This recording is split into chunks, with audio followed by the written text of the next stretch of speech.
Alhamdulillah.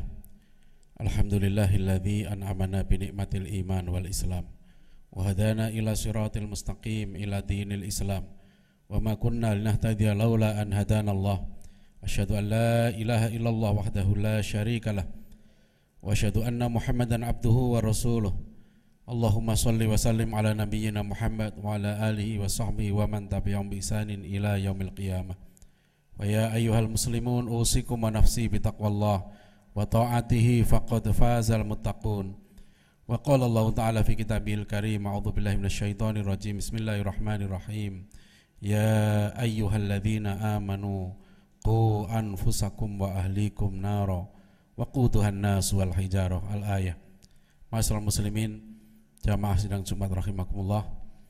Kita bersyukur pada Allah dalam keadaan iman, Islam, sehat walafiat, dan lingkungan negeri kita yang aman. Kita bisa menjalankan ibadah sholat Jumat, saum Ramadan, dan seluruh ibadah di bulan Ramadan pada siang hari ini. Salawat dan salam kepada junjungan kita Nabi Muhammad sallallahu alaihi wasallam, kepada keluarga, sahabat, dan pengikut Rasulullah sampai akhir zaman nanti. Ma'asyiral muslimin rahimakumullah, Allah mengingatkan pada kita semua, ya ayyuhalladzina amanu qu anfusakum wa ahlikum nara. Wahai orang-orang yang beriman, jaga dirimu dan keluargamu dari api neraka. Kita diperintahkan untuk menjaga diri kita dan keluarga kita agar jangan sampai menjadi penghuni neraka. Bagaimana caranya? Ibnu Abbas radhiyallahu anhu memberikan penjelasan cara agar diri kita, keluarga kita tidak masuk neraka. Addibuhum wa'allimuhum. Didiklah keluargamu agar menjadi orang-orang yang punya adab, orang-orang yang beradab. Addibuhum wa'allimuhum, dan didiklah keluargamu agar mereka punya ilmu, mereka menjadi berilmu. Tanggung jawab kita sebagai orang tua menyelamatkan diri kita dan keluarga kita dari api neraka adalah dengan pendidikan. Mendidik kita semua, keluarga kita beradab dan berilmu. Masyaallah muslimin rahimakumullah, ajaran ini sangat penting. Rasulullah SAW menekankan berkali-kali dalam berbagai hadis. Rasulullah mengingatkan misalnya, akrimu auladakum wa ahsinu adabahum. Muliakanlah anak-anakmu, wa ahsinu adabahum, dan perbaikilah adab mereka. Para ulama kita bahkan menekankan betapa pentingnya adab ini, sehingga adab itu lebih penting daripada ilmu. Imam Asy-Syafi'i rahimahullah mengatakan, aku mencari adab itu seperti seorang ibu yang mencari anak satu-satunya yang hilang. Sangat sungguh-sungguh bekerja keras untuk meraih adab. Seorang imam besar di masa tabi'in, Ibnul Mubarak, beliau mengatakan, kadal adabu thulutsaiddin. Hampir-hampir adab itu porsinya 2/3 agama kita. Islam itu 2/3 ajarannya adalah adab, 1/3 ilmu. Beliau mengatakan 30 tahun aku mencari adab, 20 tahun kemudian aku mencari ilmu. Para ulama kita menulis ratusan kitab tentang adab. Imam Bukhari menulis kitab Adabul Mufrad, Imam Al-Mawardi menulis kitab Adabud Dunya wad Din, menunjukkan betapa pentingnya masalah adab ini untuk menghindarkan diri kita dari api neraka. Addibuhum, kata Ibnu Abbas radhiyallahu anhu. Apa itu yang dimaksudkan dengan adab? Al-Quran memberikan contoh pada kita semua. Seorang tua, seorang ayah yang menjadi pendidik bagi anak-anaknya bernama Luqmanul Hakim, Luqman al-Hakim. Luqman yang telah meraih hikmah dari Allah. Walaqad ataina Luqmanal hikmata anishkur lillah wa may yashkur fa innahu yashkuru li nafsi wa man kafara fa innallaha ghaniyyun hamid. Luqman telah diberikan hikmah oleh Allah. Karena sumber dari adab adalah hikmah. Hikmah kita raih jika kita sungguh-sungguh mencari ilmu dengan ikhlas di jalan Allah. Hikmah akan diberikan oleh Allah kepada orang-orang yang soleh, orang-orang yang mengamalkan ilmunya. Dengan hikmah itulah seorang bisa menghindarkan diri dari jalan yang salah, dari jalan yang sesat. Dengan hikmah itulah orang bisa menerapkan adab dengan tepat. Orang bisa tahu mana benar, mana salah. Bahkan dia juga bisa tahu bagaimana cara menerapkan kebenaran itu sesuai dengan keadaan yang dihadapinya. Ma'asyiral muslimin rahimakumullah. Dalam surat Luqman ayat 12-19 kita mengambil pelajaran betapa pentingnya peran orang tua dalam mendidik anak-anaknya. Nasihat Luqman pada anaknya, ya bunayya la tusyrik billah. Yang pertama, Luqman memperingatkan anaknya, menasihati anaknya, ya bunayya la tusyrik billah, jangan syirik pada Allah. Syirik maknanya adalah menyekutukan Allah. Syirik itu la dzulmun azim, kata Luqman, inna syirka la dzulmun azim. Syirik itu kezaliman yang besar. Karena syirik itu menyekutukan Allah. Syirik itu biadab kepada Allah. Syirik tidak beradab kepada Allah. Syirik itu kurang ajar kepada Allah Subhanahu wa taala. Menyetarakan derajat Allah al-makhluk dengan derajat Allah dengan al-makhluk. Oleh karena itu Allah murka karena Nabi Isa alaihissalam diangkat sebagai Tuhan. Wa qalu takhadar rahmanu walada. Mereka mengatakan Allah ar-Rahman itu punya anak. Laqad ji'tum syai'an idda. Kalian yang mengatakan Allah punya anak itu telah melakukan kejahatan yang sangat besar. Takadus samawatu yatafattarna minhu, hampir-hampir langit pecah gara-gara tuduhan itu. Watang syakul ardu, dan bumi terbelah. Watakhirul jibalu hadda, dan gunung-gunung runtuh. Anda aulir rahmani walada, karena mereka menuduh Allah itu punya anak. Ma'asyiral muslimin rahimakumullah. Jangan sampai terbersit dalam diri kita, keluarga kita, anak-anak kita, sampai mengatakan bahwa Allah menyembah Tuhan itu sama saja, siapa saja. Ini yang sekarang ini disebarluaskan ke seluruh dunia dengan paham pluralisme. Apapun sama saja, yang penting menyembah Tuhan. Pluralisme mengatakan siapa saja, menyembah Tuhan apa saja, melalui agama apa saja, semuanya bisa diterima. Ini syirik. Kalau orang mengatakan menyembah Tuhan apa saja sama saja, berarti dia menyamakan antara tauhid dengan syirik. Tidak sama menyembah Allah dengan menyembah tuyul. Tidak sama menyembah Allah dengan menyembah makhluknya. Tidak sama. Tidak sama jalan menuju Allah. Orang ada yang mengatakan sekarang ini menyembah Tuhan yang satu dengan jalan dari manapun juga. Siapa yang mengatakan seperti itu? Allah telah mengutus utusannya yang terakhir, Nabi Muhammad SAW. Sehingga kita bersaksi, saya bersaksi tidak ada Tuhan selain Allah, dan saya bersaksi Muhammad itu utusan Allah. Maknanya setelah diutus Nabi Muhammad SAW, tidak ada jalan lain, tidak ada syariat lain yang sah untuk menyembah Allah kecuali syariat Nabi Muhammad SAW. Salah besar kalau orang mengatakan, apalagi dia mengaku sebagai seorang muslim, boleh menyembah Tuhan dengan cara apa saja. Siapa yang mengatakan seperti itu? Kalau begitu, untuk apa Rasulullah diutus mengajarkan kita semua cara ibadah kepada Allah? Nabi yang terakhir, Nabi Muhammad SAW, setelah Nabi Muhammad diutus, seluruh syariat Nabi yang lain atau bahkan seluruh tradisi budaya-budaya yang lain harus digantikan dengan syariat Nabi Muhammad SAW. Tidak boleh kita menyamakan, menyetarakan Allah dengan yang lain. Itu syirik. Inna syirka la dzulmun adzim. Saat ini banyak orang bicara korupsi. Korupsi itu jahat karena mengambil hak orang lain, merampas hak orang lain. Korupsi harta, tapi orang tidak bicara korupsi ilmu, korupsi akidah, korupsi iman. Syirik itu hakikatnya korupsi. Hak Allah untuk diibadahi satu-satunya dirampas. Itu zalim. Bahkan Luqmanul Hakim mengingatkan, inna syirka la dzulmun adzim. Syirik itu kezaliman yang besar, sehingga dosa syirik tidak diampuni oleh Allah.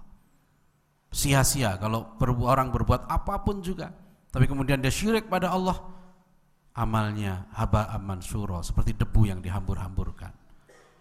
Ma'asyiral muslimin rahimakumullah. Sampai para ulama kita mengingatkan, Fudail bin Iyad mengingatkan, kalau orang ibadah untuk mendapat pujian manusia, dia telah syirik.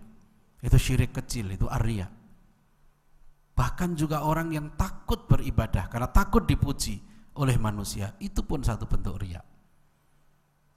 Kita tidak boleh takut beribadah karena takut pujian, dan juga tidak boleh beribadah untuk dipuji manusia. Tidak layak dia mendapatkan pahala dari Allah, karena memang ibadahnya bukan ditujukan kepada Allah. Karena memang ibadahnya itu untuk mencari pujian manusia. Dia sedekah bukan untuk mencari keridhaan Allah. Dia berjuang di jalan Allah bukan untuk mencari keridhaan Allah, tapi untuk mencari pujian manusia. Maka dia berhak mendapatkan pahala dari manusia, tapi bukan pahala dari Allah SWT. Itu yang dikhawatirkan Rasulullah SAW. Umatnya, kita semua ini terkena dosa riya. Ma'asyiral muslimin rahimakumullah. Yang kedua, Luqmanul Hakim mendidik anaknya agar anaknya taat pada orang tuanya. Wa wassaynal insana biwalidayhi hamalathu ummuhu wahnan ala wahnin wa fisaluhu fi amaini anishkurli wali walidaik ilayyal masir.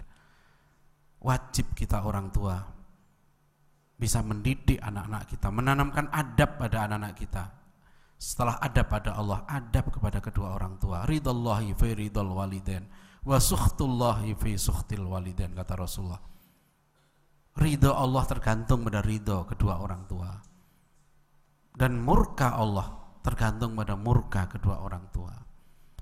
Saat ini mulai dihembus-hembuskan, diajar-ajarkan hak anak, hak anak, hak anak. Bukan lagi anak durhaka, tapi sekarang orang tua yang dikatakan durhaka, karena orang tua tidak mau menuruti kemauan anaknya. Anak sekolah tidak lagi mau mendengar orang tua.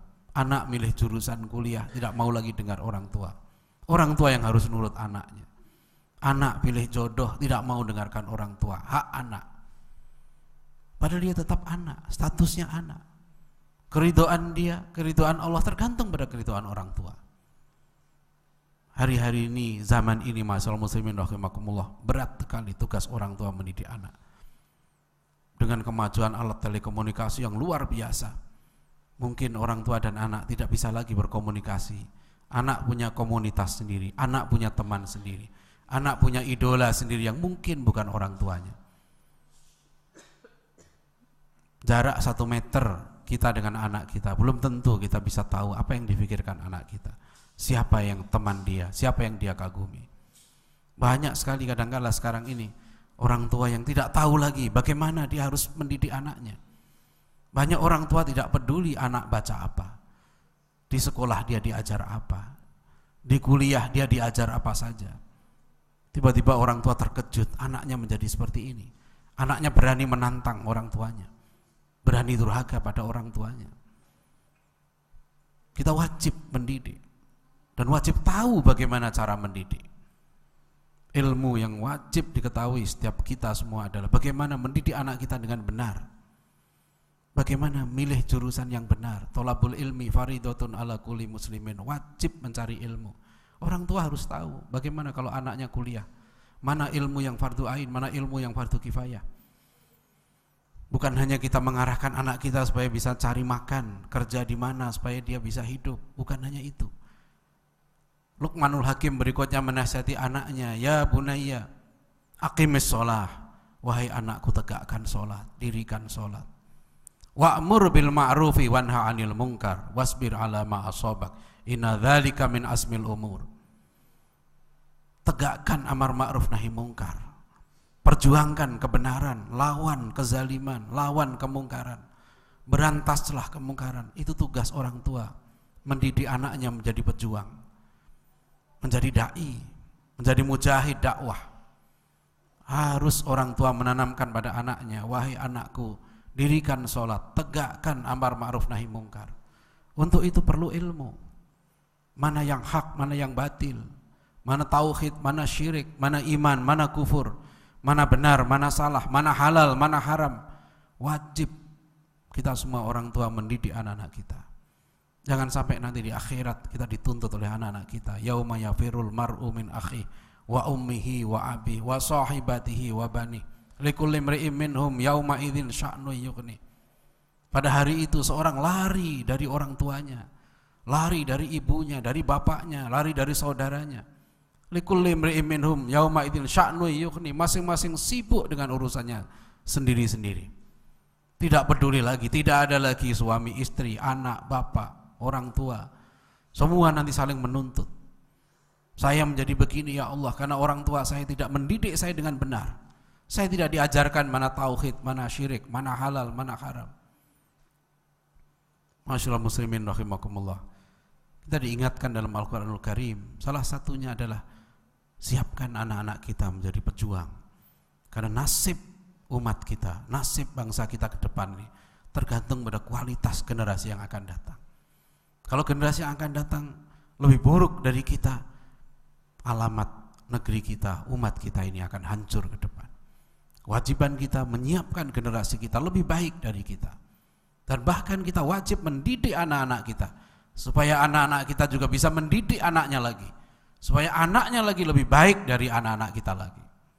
Tantangan ke depan semakin berat. Itulah yang diajarkan oleh Luqmanul Hakim.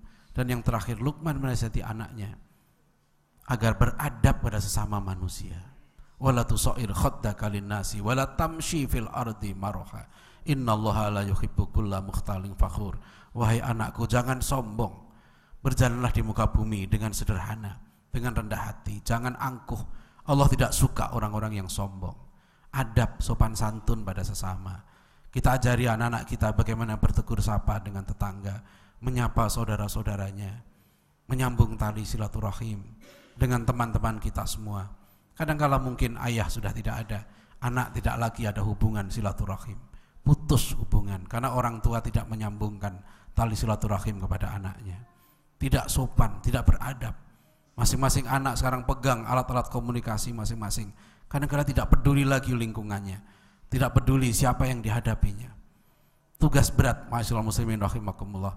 Sekali laki-laki mengucapkan ijab qabul dalam pernikahan, qabiltu nikaha wa taswija bil mahril madhkur, itu maknanya laki-laki itu siap mengambil alih tanggung jawab.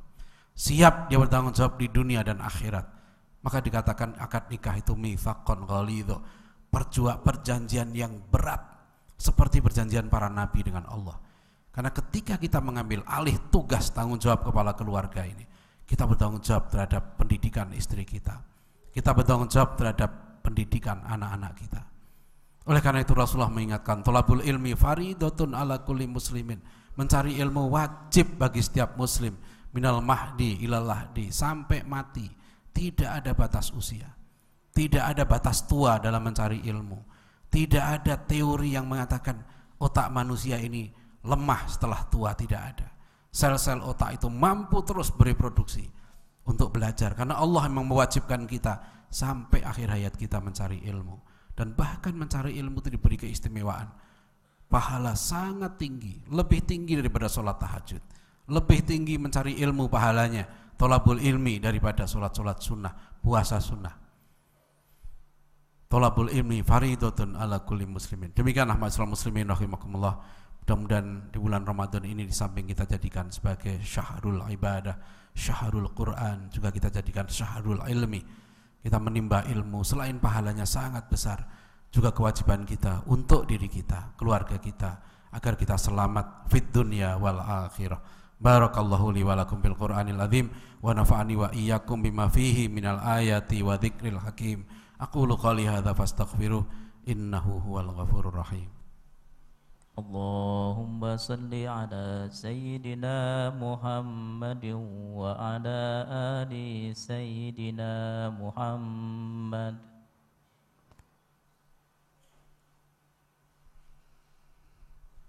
Alhamdulillah, alhamdulillahilladzi arsala rasulahu bil huda wa dinil haqq liyudhhirahu 'ala ad-dini kullih wa kafa billahi shahida. Asyhadu an la ilaha illallah wahdahu la syarikalah wa asyhadu anna Muhammadan abduhu wa rasuluh. Allahumma shalli wa sallim ala nabiyyina Muhammad wa ala alihi wa sahbihi wa man tabi'ahum bi ihsanin ila yaumil qiyamah. Fa ya ayyuhal muslimun ittaqullaha haqqa tuqatih wa la tamutunna illa wa antum muslimun wa'tasimu bihablillahi jami'a wala tafarraqu wadhkuru ni'matallahi 'alaikum id kuntum a'da'an fa'alafa baina qulubikum fa asbahtum bi ni'matihi ikhwana wa qala Allah ta'ala fi kitabil karim a'udzu billahi minasyaitonir rajim bismillahirrahmanirrahim innallaha wa malaikatahu yusholluna 'alan nabi ya ayyuhalladzina amanu shallu 'alaihi wa sallimu taslima birahmatika ya arhamar rahimin Allahumma ighfir lil muslimin wal muslimat wal mu'minin wal mu'minat al-ahya'i minhum wal amwat. Allahumma a'izal Islam wal muslimin wa ahlikil kafarata wal mubtadi'ata wal musyrikin. Allahumma inna nas'aluka salamatan fid din wa afiyatan fil jasad wa ziyadatan fil ilmi wa barakatan fil rizqi wa taubatan qablal maut wa rahmatan indal maut wa maghfiratan ba'dal maut. Allahumma hawwin alaina fi sakaratil maut wan najata minan nar wal afwa indal hisab. Rabbana la tuzigh qulubana ba'da idh hadaitana wa hab lana min ladunka rahmah innaka antal wahhab. Allahumma arinal haqqa haqqan warzuqna ittiba'ah wa arinal batila batilan warzuqna ijtinabah. Rabbana hab lana min ladunka rahmah wa hayyi' lana min amrina rasyada. Allahumma rabbana taqabbal minna salatana wa siyamana wa ruku'ana wa sujudana wa sa'iru ibadatina bi rahmatika ya arhamar rahimin. Rabbana atina fid dunya hasanah wa fil akhirati hasanah wa qina adzabannar. Ibadallah, innallaha ya'murukum bil adli wal ihsan wa ita'i dzil qurba wa yanha 'anil faxsya'i wal munkari wal baghi ya'idzukum la'allakum tadhakkarun. Wa la dzikrullahi akbar. Aqimus shalah. Allahu akbar, Allahu akbar. Asyhadu an la ilaha